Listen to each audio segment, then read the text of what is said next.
Hi guys, welcome back to another reflective practice. I'm Angeli Pereira, the Disillusioned Medic and your host for tonight. I hope you are all doing well and keeping safe. Remember, if you enjoyed tonight's practice, please share it with your community. Come join me on Facebook and Twitter at Disillusioned Med. I know I keep saying that, but the more you engage on social media, the more it tells Facebook's algorithms that this is worthwhile content, and it helps me to reach more people. And I'd really love to build up this community and start facilitating more conversations like these. So if that's something that you'd like to be a part of, just like my Facebook page. I actually reached 100 Facebook page likes today, so that was an amazing feeling. And thank you so much, guys, for all your support. So with that said, let's dive into tonight's theme of leadership. I'd like to start first off by telling you why I chose this theme. Going back to when I first started practicing as a doctor, I felt something that I think many of us feel when we first go into the profession, which was that I was just a very small cog in a very large NHS machine. I think I went into medicine with that young and quite naive belief that I could change things from the inside and it was going to be good. Now that belief swiftly died. But when I was enthusiastic at the beginning, I thought one of the ways I could influence things was via the doctor's mess. So in my F1 year, I became co-mess president with another F1. The mess, it wasn't anything special. It was just the only space that was ours, really. It was in the middle of the hospital, so it was really accessible. It had 2 computers, kitchen of sorts, and some raggedy old sofas. And it was somewhere you could go, you know, to just eat something or to sleep on a night shift if you had time. It was where we had our meetings. We made announcements. It was somewhere you could go to have a cup of tea or escape or cry on someone's shoulder after a rough day. It was where the different specialties and grades all mingled and got to know each other. So it really was a part of our hospital community. Now, we all know that over the last couple of decades, doctors' messes have been disappearing from hospitals. They're taken over to provide other spaces. And to me, this was always a sore point. It was another signal, yet another, of the undervaluing of staff. So when my hospital sent us an email informing us that they were going to close our mess, I was really, really upset. My co-president and I were given a meeting with the powers that be, but this meeting wasn't to discuss the idea, it was to tell us that this was happening. They were going to transform the mess space into a cath lab, and there was nothing we could do about it. Instead, they were going to give us a mess space in the education centre. But this space is in another building and it was way off from the main side of the hospital. So it would have been really difficult to get to. It didn't have good phone or even bleep reception. It would have been completely impractical and that community spirit would have died. So we weren't having that. We went to the BMA. We made this fight official. We got the hospital consultants involved, the nurses, the physios got behind us. All our colleagues really pulled together to support us. But somehow, apparently, the story got leaked to the local newspaper. Now, I don't know if that was actually true. All I know is that I got an email one day from the dean of my foundation school telling me that this had happened and that I was irresponsible and immature and selfish for putting the wants of doctors above the hospital's need for a cath lab. Which was strange because we'd already spoken to the hospital management about the cath lab space and they told us that there were other spaces that they could use for the lab space. So that argument just didn't hold. But this dean accused me of putting him in a very difficult position. He congratulated himself for having appeased the journalist and managed the situation, because what would the media say if they knew doctors were so egotistical? What would patients say if they would rather have our coffee room than give them a cath lab? It was ridiculous and really degrading. And for me, this was a pivotal moment in the decision to leave medicine, because what I have since learned in business is that culture is created by leadership from the top down.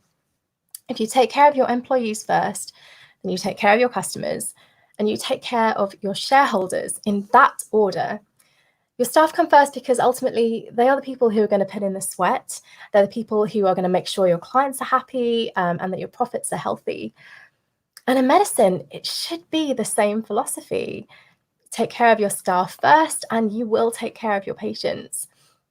Because obviously, staff that feel nourished and valued and safe are going to have a greater capacity for patient care. But the fact that the dean of my foundation school, the person in charge of my education, would not only put me in the position of having to fight for my welfare, but also care more about the scribbles of some tacky local newspaper than the well-being of his trainee doctors, and then accuse me personally for being selfish, for wanting to care about doctor welfare, and accuse me of not caring about my patients when I worked overtime every single day. I think that was the day I really lost faith in NHS leadership, and it never really came back. So I think it will be incredibly healing for me to dive into this theme of leadership. And my guest tonight is more than qualified to explore it.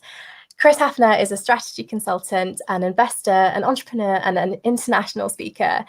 He is an incredible, inspiring, and innovative leader in the management consultancy industry, and he has a special interest in health and wellness as well. He's also a very dear friend of mine and a longtime colleague, so I'm really excited to have him here with me today. Chris, welcome. Thanks, Anjali. Happy to be here. Thank you so much for joining. It's really lovely to have you. How are you keeping? How are you coping with lockdown? You know, I'm managing. I'm taking advantage of my 1 hour of exercise per day and, a few grocery store runs. So, we all have to deal with it. But, apparently things seem to be working. So, fingers crossed we're over the curve and, can start to move forward. Absolutely. Yeah. Chris, I think I'd like to start today just by asking you, you have an incredibly varied background and a very varied portfolio, but what got you interested in the health and wellness space? So a couple things. Personally, I went to school to be a doctor. That was my ambition as a young man. So I was, went to school, was, did quite well. Unfortunately, my father had inoperable terminal bone and lung cancer, and that just changed life events and needs to help support the family. So while I was a biology major as an undergrad, never really got to, fulfill that. I don't want to say it was a dream. It was more of one of those, you're smart, you should be one of these three things, right? A doctor, a lawyer, or an engineer. Any one of those, right? Because you're smart. Yeah. But over time, I've had a very varied career, and I've enjoyed everything I've done. And I think probably the most interesting thing I've done was early on. So post-university, I ran a gym. I coached elite level women's gymnastics. 3 members of USA's national team and 1 member of Finland's national team. Amazing. And I think it was through that experience I've drawn so much in terms of leadership and empathy and communication. Because as a coach, you realize you can't force people to learn a certain way. For me to get the best out of these athletes, it was about discerning what were their particular, hot spots, what motivated them, and what motivated one athlete versus another could be very, very different. So it was really about, how do I, as a leader, spend the time to understand who I'm leading so I can communicate with them in the most clear and effective way to get the best result for everybody, for the team, for the individual, for all of us. So, fitness has always been something I've been interested in. And if I showed you my passports over the last few years, when I show these to people, they say, what is this, Benjamin Button? I look like I'm aging in reverse order. I've taken my health and wellness seriously. So a few years ago, just decided that I need to take care of myself. I want to live a long, healthy life. Just look at the statistics, right? We're living longer, but unfortunately, most of those years of longevity are spent in ill health. So I didn't want to be one of those statistics, took my health seriously. And in that, became very interested in kind of the health and wellness space. And I've worked for pharmaceutical companies, helping them craft strategies, and ultimately, oddly, working for insurance companies and pharmaceutical companies. After a while, you sit back and say, actually, if we asked everybody here on this in this live stream, who wants better patient outcomes, right? Everybody raises their hand. Yeah, I want better patient outcomes. Who wants a better patient experience? Oh yeah, we all want that, right? Who wants to be a patient? Yeah. None of us. No. None of us, right? So, but there's not a whole lot of money to be made in wellness, right? I don't have to have complex procedures. I don't need, prescribed medicines if I take care of my health and wellness through nutrition. So, over the last 5 years, I've been very interested in health tech, startups, wellness, and insurance propositions that are promoting wellness at their core. Mm-hmm. Yeah, no, speaking of medtech, I remember meeting you, Chris, at the Giant Health Conference a few years back. And I remember hearing you speak and feeling so inspired by your words that I just had to talk to you afterwards. And working with you since then and seeing your style of leadership, it's always made me wonder, what is the secret to good leadership? What does a great leader look like?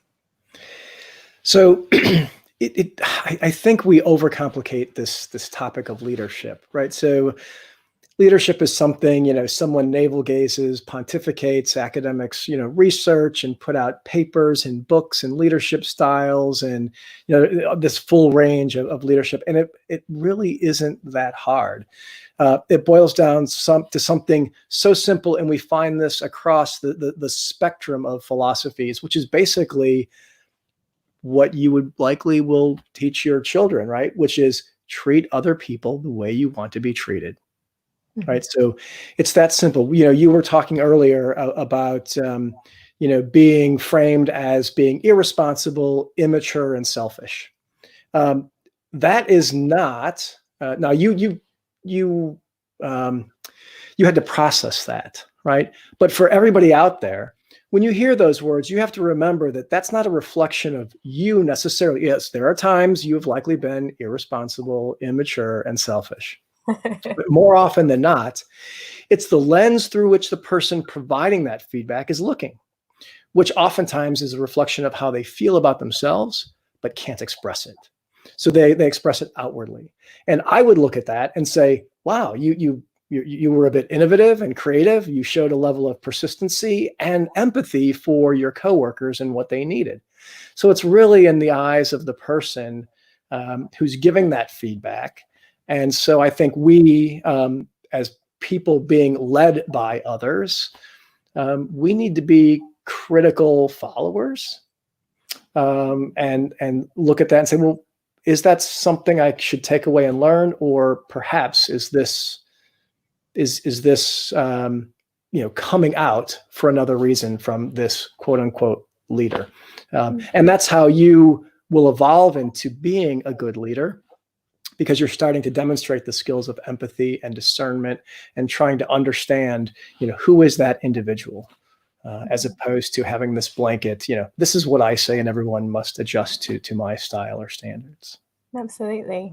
And to you guys out there, if you have any reflections on leadership in the NHS that you have experienced, it'd be really great to hear your views as well. I mean, for me, I think, Chris, I never really understood the concept of leadership until I left medicine. For me, I think I always had a doctor-centric view of leadership, because what I'd seen in management in hospitals was so disaffecting, right? And not all managers were bad, of course, and sometimes they were just dealing with bad situations. But for me, leadership was somehow muddied or synonymous with red tape and bureaucracy and inefficiency in general. Whereas when I left and I learned what it meant to have a good leader, it really made me wish that I'd been more aware of that at the time, and or perhaps given the chance to engage with the concept of leadership when I was actually in medicine, because it's something that from my little doctor bubble, in my little doctor world, I didn't really connect what I was doing with how leadership was running the hospital. Obviously, you know, I'd be directly affected by it, but I couldn't see how it could improve, really. And it just, I guess it makes me think about how we need to be aware of the concept of leadership, and maybe that's an education thing. I don't know. What do you think? Yeah, so I think especially within healthcare and within the NHS, I think a lot of the leadership issues that are manifesting themselves today, and that many here likely have experienced, they probably start on your first day of med school.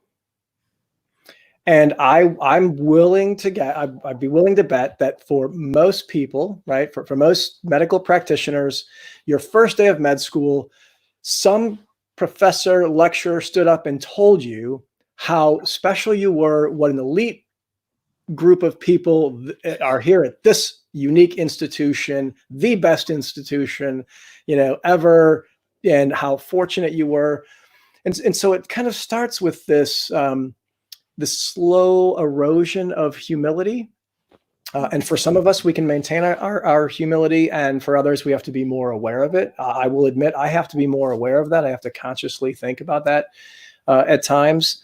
But it kind of starts there. And then you're put in a position where people are coming to you for help. And literally, you know, you have all the authority, right? When you're wearing the, you know, the coat, and you have the degree on the wall, and people are coming to you looking for help. All of these things can play into our ego. And so as we evolve in the medical profession, I think, unfortunately, we take these strong egos and mistake that for leadership. Mm-hmm. And, you know, possibly don't look for the qualities we should look for, you know, humility, empathy, transparency, those types of things. And if you just take those three alone, humility, empathy, and transparency, mm-hmm. What would it be like today if on, you know, the daily briefing, you know, and leaders in the NHS clearly and truly exhibited those three qualities? How much better of a system would it be? Mm-hmm. Yeah, no, absolutely. And it's really interesting that you talk about this aspect of humility versus ego. Because I definitely recognize both in my experience as a doctor, that there were moments of being told that, you know, you're special and you're intelligent and, you know, you're the cream of the crop in so many ways. But then there were other moments of the complete opposite of that, of being stripped of autonomy, of, you know, being infantilized by management, of being told you don't really matter. And yeah, this kind of juxtaposition of these two incredibly disparate things, I think for me, it creates a kind of cognitive dissonance in many mm-hmm. ways. And it's very difficult to then to see through the fog of all of that. Yeah, and it takes it, you know, this is, you know, we see this in so many different areas, right? But it really just requires somebody or a group of people to break this cycle of, you know, I went through this, therefore I'm going to impose this upon you, and this is our way, you know, of learning, and, you know, I need to tear you down so that I can build you up, and that is just such a, you know, Western manufacturing way of thinking, and we really need to move beyond that. Where, but that's also the lazy leadership. That's the easy thing to do versus spending the time and investing that in each individual and building them up. And if we can just break that cycle in, you know, one, I don't want to say generation, that's probably too long. But if we can start to break that cycle and chip away at it, we'll get far better results. You'll get, you know, practitioners that are more empathetic with patients, with their families. You know, just look at the mental stress and strain on our healthcare workers, and how much relief can we provide simply by demonstrating empathy from a leadership level, and transparency, owning up to mistakes and failures as opposed to trying to cover them up and keep them quiet. How can you, we talked about this on a previous exchange, right? How do you treat a patient? Well, they have to tell you their symptoms. They have to tell you what's wrong in an accurate way so that you can diagnose and then prescribe treatment. And it's the same way with leadership, right? We have to be able to say, hey, look, we have this problem. We have this issue. I'm going to own it. And now that it's out there, what are we going to do to fix it? And lead through that challenge as opposed to, just trying to hide things. Yeah, I think that fits so well with the PPE and the testing debacle. I mean, we've seen how healthcare workers bringing up concerns about PPE and whistleblowing have led to them having their careers threatened, and being told not to talk about it, being told not to speak to the press, being told not to talk about it on social media. And it does just feel like this huge cover up. And I agree with you. It doesn't make sense from any perspective, really, apart from protecting perhaps your own ego as a leader. Yeah, I think we're dancing. We're dancing to the media, because if this pandemic had not happened, and we had storehouses full of PPE, right? The media would have discovered that and would be saying, oh, how irresponsible of the NHS to have all of this stored up equipment that's not being, these excess ventilators, these excess gowns, these excess masks. This is where our money is going. This is absolutely ridiculous. This is scandalous, right? Who heads must roll. We've got to let the media go. They're going to have their way one way or another. And what we need to do is give a voice to that concern in the medical professional, the healthcare worker community. And if we as leaders don't give them that voice is going to go somewhere, and it's the media. So, it's kind of like, well, you can tell them not to go to the media, but if you don't let them come to you and you don't, incorporate that and, act upon it, not that you can solve that problem, but at least let people know they're heard. Oftentimes people just need to know they're heard. It's not that hard. Yeah. And that you actually care. Yeah, I think that's such a huge part of it. And it kind of leads into my next question for you, really, is what does poor leadership look like, and how does that impact the workforce? Yeah. So poor leadership, it stems from this, command and control, always on. It's leaders in business that say, hey, make sure you share your calendar with me so I can see your calendar. Like, well, what do you need to see somebody's calendar for, right? Micromanaging. But poor leadership is not about lifting people up. It's those who want to put others down, right? And continually, put their stamp on things. I've learned, people will oftentimes get to similar results, but they may take very different paths. And those paths are very personal to them and their experience and the gifts and talents that they happen to have. And we have to allow those gifts and talents to express themselves. And so poor leadership is one where, there's just this dominant sense, right? I'd say you can kind of sense poor leaders when you're uncomfortable around them. It's probably a good indicator, that there's some poor leadership attributes, which tend to be manifested with ego, derogatory language, a lot of the use of the word I, me, you versus we. Leaders who ask you to report, status and what you're doing, as opposed to, how often do they offer to help? Ultimately, that's what a leader is there for, right? What can I do for you? How can I help you? Can I step in and give you a hand here?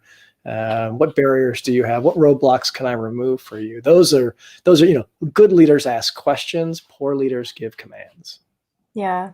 No, I think one of the things that I remember in the NHS was that we would get kind of directives from leadership. We would be told to do things, and then it would usually be, being hit with a rod because we weren't meeting whatever target, or, we weren't doing things right. And they would only really get involved with us if we did something wrong. If they needed to punish us or tell us off in some way, And I remember a couple of rotations where my direct line manager had no idea what my name was. You know, we could walk past each other in the corridor and he would, or she would have no clue that they were walking past someone that they directly were managing. So, I mean, it blew my mind. It really did blow my mind moving into the business world, and particularly working with people like you, to have you kind of to be able to go to you, as you say, to be able to have a conversation with you and to discuss issues with you, and for you to say things like, you know, if this goes wrong, this is my responsibility because I'm at the helm of this ship, you know, I'm at the head of this, and therefore the buck stops with me.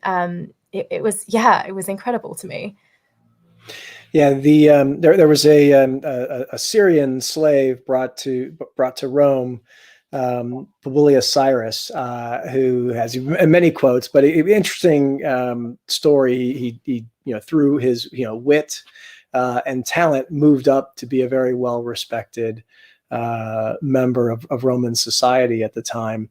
And one of his sayings that I absolutely love is, anyone can hold the helm when the sea is calm. And that's true, right? You know, in a calm sea, anyone can stand and hold the helm of this ship. But in those stormy waters, that's where real leadership manifests itself, is in times of crisis, in times of challenge, not in times of prosperity. And so, leaders need to be involved with their teams on a regular basis. To your point, not sitting back in their office, not sitting back and saying, "Oh, well, this bad event happened, so let me go find out who's responsible." Well, no, I'm responsible. I need to be a part of that. That's my team, and if I'm engaged and involved on a regular, ongoing basis, asking questions, I shouldn't be surprised by any adverse event, and we deal with it, together as a team. Yeah, I mean, it's just such an opposite philosophy to what I personally experienced in the NHS. And I guess what it makes me think about is that to be a leader, to be a great leader, you have to have a great deal of courage, right? There is a certain level of responsibility that you're taking, and to stand up and say, almost like a parent, to stand up and say, I am the one who is going to take the brunt of this, to bear the worst of this situation. And what's really humbling to me about the greatest leaders that I've been privileged to work with has been that they don't tend to take the merit when things go right. They tend to say, oh, this was a team effort, we all pulled together to do this. But when things go wrong, they are the first people to put their hand up and say, this was my fault. Yeah. And that just strikes me as something that takes, an enormous amount of courage. It's the responsibility of leadership. It's leadership should not feel like it shouldn't come with a sense of authority. It should come with a sense of sincere responsibility and stewardship, right? So it's this difference between stewardship and ownership, which I learned working with the British Army and Royal Air Force a number of years ago. So at a depot, soldiers don't own anything. They don't own their equipment. They're stewards of it. And so literally in their inventory systems, it's not about who the owner of this asset is, it's who's the steward of it. And that subtle difference between ownership and stewardship is ownership. If I own my environment, then I can do whatever I want to it.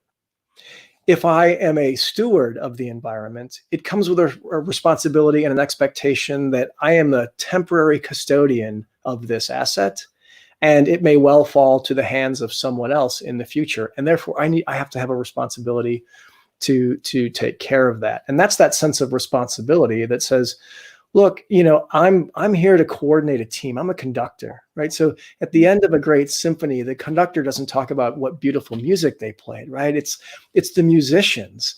And if it goes poorly, hey, I'll take the responsibility for that.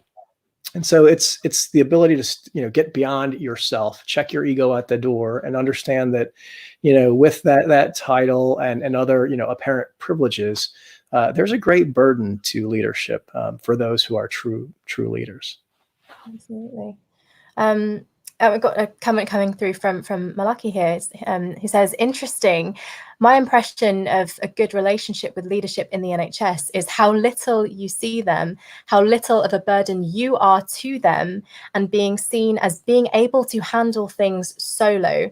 As a junior, you feel you have let down your leadership if they have got involved. I mean, yeah, that just speaks to what we were just saying right now, that, yeah, they only come when something is going horribly wrong. And to be in that position, to be in the position that Malaki's talking about, that you're actively trying not to be involved in leadership, I really recognize that. And yet for you, Chris, I think if you were in an organization like that, if you were leading an organization like that, you would not want that to be the case, right? Absolutely not. No, leadership is about doing. It's not about being, right? It's not about being a leader. It's about, doing the work of leadership, which is getting out there with your teams and supporting them on an ongoing basis. And look, that's a burden. That's a fundamental shift from what many of us think of as leadership, right? Or executive level positions, or senior level positions in the NHS, because that gets pushed on us, through the television shows that we watch and the movies that we see, right? The CEOs, the department heads, they're always, these tough, critical individuals. And there's this sense of, oh, I want to be trained by this very harsh person. And if I can pass their test, then I'm somehow, better because, I survived, this individual's training or tutelage to me. When in reality, that is just, it's degrading, and it's detrimental to every individual out there. At the end of the day, I'd like to think that, if I got hit by a train as a leader of an organization, that there's plenty of people to step in and fill that void, and we wouldn't miss a day of activity, right? We just keep going, as opposed to, I need to make sure the organization is entirely reliant on me. And if I'm not here, and if I'm not keeping up on everybody, then, this is just going to fall down. That's poor leadership. You're being reactionary versus being proactive. Yeah, I mean, it makes me think really about teamwork in many ways. I think that teamwork, I always thought of in the NHS as being with the people who are with you directly involved in patient care. So, your fellow doctors, nurses or physios or HCAs, and people like that. That was for me what teamwork involved. And it was only leaving medicine that I began to see teamwork as being something that inherently involves all levels of the organization. We are all working towards the same thing, and therefore we should all be working as a team together. And so, I mean, working with you and always you being present, and being able to bounce ideas and soundboard with you, and you always being there, it was such a refreshing change from what I'd experienced in the NHS. It was incredible. So yeah, I think for doctors, perhaps not knowing what good leadership looks like actually prevents us from really demanding it, I guess. Yeah. And I think, as a leader, so there's a little bit of ego here. So, but I'm going to refer to this as positive ego, which is this: I'm highly competitive, and I want to be the best, right? I want to win. I like winning, and I want to be the best, right? And I think most people here, whatever it is they're doing within healthcare, they want to be the best at what they do. So if as a leader you want to be the best, you have to accept this: you're not perfect, right? So one, I know I'm not perfect, and I know I can't be great at everything. And I'll give a personal example, which you're quite familiar with, which is, if you have a team around you and they have an expertise in a certain area, say perhaps marketing, which is not your expertise, and that's okay for you not to have that expertise, but you have your ideas and your thoughts on what should happen. And those people push back and say, well, actually, I appreciate you think this, Chris, but let me tell you what I think we really should do. Great. I'm better for it. Everybody's better for it. It doesn't mean I'm bad. And it doesn't mean it's not, but that's that sense of humility of, well, I don't need to be, this is the fantastic relief of burden. I don't have to be great at everything. I can ask other people, what do you think we should do? And they can provide great insights, right? And that's where you get innovation and creativity and new ways of working and process improvements from small things to very large innovations. If we just can put those walls of ego down and say, look, I can learn from anybody, anybody. And so be open to that and be open to being great. And the way you're going to be great is have people around you who have expertise and a range of experiences and a diverse set of backgrounds that can make the organization better, and inherently that makes the leader apparently better.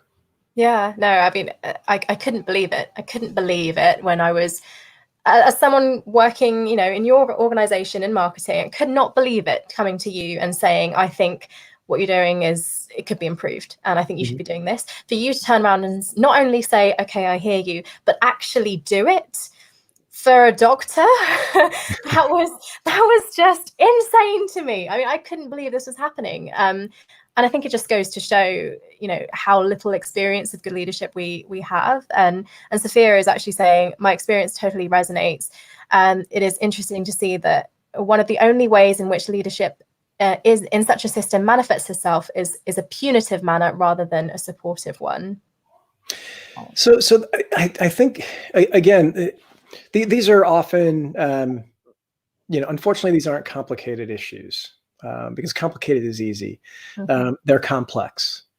And so if you think about just the field in general, it's a bit of a punitive field to begin with, right? So there's this burden of, I have someone coming to me who is unwell, and I have this burden to fix them or help them fix themselves. And if I don't get it right, unlike in manufacturing, if I don't assemble this component right, well, maybe it falls apart. And hopefully somebody in QA will catch a product before it goes out the door and it does no harm to anyone. But in this field, we don't have that luxury. We have this sense of, we have to get it right all the time. We have to get it right all the time. And the reality of it is, we aren't going to get it right all of the time.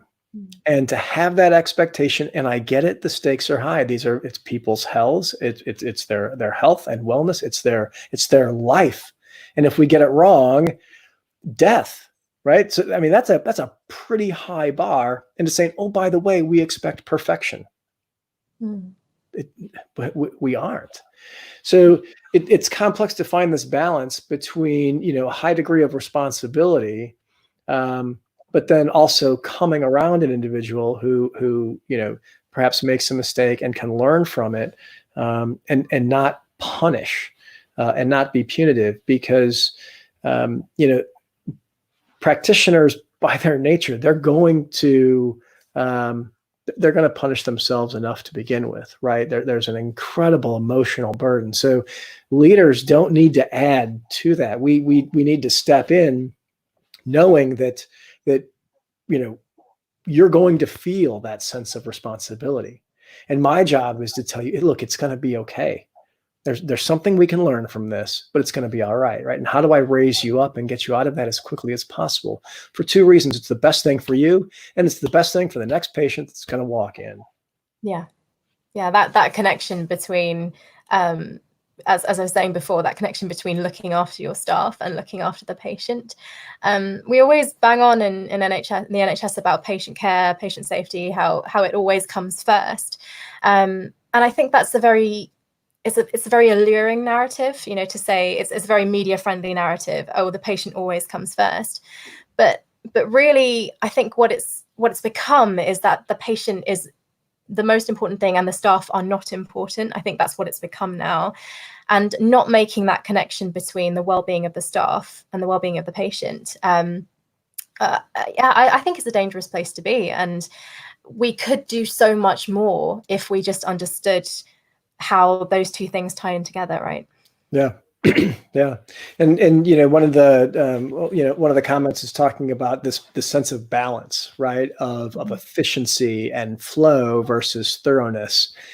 And I think that is in the healthcare system, in the NHS, that's where good leaders could really thrive, right? In trying to orchestrate that balance. Not in a, not in a negative way, but in a positive way, right? So I might want to really be thorough in a consultation, but a good leader would coach me in understanding that I understand you want to be thorough, but we really need to be efficient, because understanding that there's 3 other patients waiting in the queue that need to be seen. So, when you start to play it out a little bit differently and you coach people through that process, they can understand, right? We as practitioners can understand, well, there is this need for flow and efficiency, but there's also a need to be thorough. And striking that balance is something that we can, we should all be working on together. Absolutely. Another comment coming through saying, I think early on in training, you were trying to survive and not rock the boat in order to progress with training. Oh gosh, yeah, I resonate so much with that. You don't want to endanger your career. And we've seen that the NHS does that. We've seen that with the PPE. If you speak up, then you're not going to get the rest of your training, and your career and your life is going to be ruined. And so, yeah, to be in that position and then try to change things, it's impossible. Yeah. Or and sometimes rocking the boat doesn't even have to be about, something as significant as, the PPE issue is right now. It can just be, asking that one additional question that you really want to ask, but you don't want to rock the boat, and you don't want to be ostracized, and you don't want to be, pushed off to the side. We've got to figure out how to break this cycle, because this isn't hard. This isn't like trying to find a vaccine for a novel virus. This is humanity. This is people communicating with people for the sake of improving people's lives. I can't think of a setting that should be more conducive to this sense of empathy and humility and transparency. But we have completely inverted this concept within the NHS, and it really needs to change. But the question is, how do we start a movement of change? Yeah, you're absolutely right. I mean, I think it's funny, because medicine obviously attracts a lot of caring people. It attracts the kind of people who have a passion and a drive for helping other people, and so this should be working. It should be all coming together. And you mentioned one of your favorite leadership quotes earlier, and one of my favorites is one by John J. Pershing, who is a general in the US Army, and it goes, a competent leader can get efficient service from poor troops, while an incapable leader can demoralize even the best of troops. Yeah. I just think, the reason I like it so much is it applies so well to medicine. I feel like I always blame myself in many ways for becoming disenchanted with medicine and thinking, oh, maybe I'm just not a good fit here. But really learning more and understanding more about good leadership and how it's just so critical to any organization, it really helped me to change that self-blame narrative, and to think about the wider picture and all the pieces at play. Yeah. Yeah. And, in the NHS is, look for, and this would be true of any organization, right? There's the great things about it, and then there's the opportunities to improve in it as well. And I think, it's grown in complexity over time. And I think, funding models need to be looked at, and what are those incentives that drive some of this behavior, right? To really get at the root of this.